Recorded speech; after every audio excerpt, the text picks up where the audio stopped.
So the Galaxy S26 FE just leaked in a full unboxing video, and Samsung finally gave the FE series a flagship makeover. But did Samsung actually upgrade the phone, or did it only upgrade what we can see? Let's find out.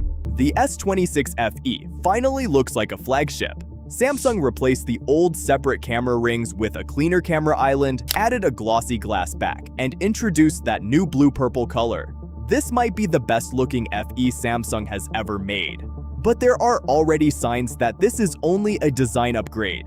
The phone is 3 grams heavier than the S25 FE with almost the same dimensions. And the cameras sit completely flat, unlike the flagship S26 models.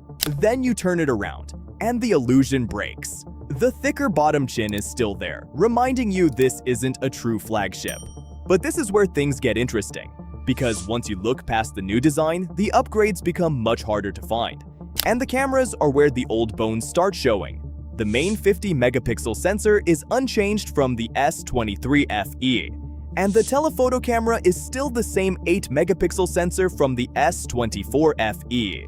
The ultrawide is technically different, but not in the way you'd expect. Samsung reportedly swapped its own ISOCELL sensor for a Galaxy Core 1 while keeping the same resolution. So instead of a real upgrade, it looks more like a component swap.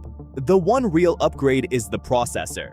The S26 FE moves to Exynos 2500. It is not the newest chip anymore, but at least this is a genuine hardware improvement. The battery is unchanged too, including charging and wireless charging. But this one isn't a deal breaker because the S25 FE already had solid battery life. So after looking underneath the new design, the pattern becomes clear. Samsung changed the code, but most of the bones stayed the same. Here's Samsung's pitch. The S26 FE comes with One UI 9, 7 years of updates, and new AI camera features like Horizon Lock and AI My Fan Cam. On paper, this sounds like exactly the kind of thing Samsung needs. But here's the problem. These are software features, not hardware upgrades. They don't need a new camera sensor to work. And the S25 FE is also expected to get One UI 9 through an update. So unless Samsung keeps these features exclusive, last year's phone could get the same upgrade without buying a new one. Now, to be fair, I did find one real hardware change.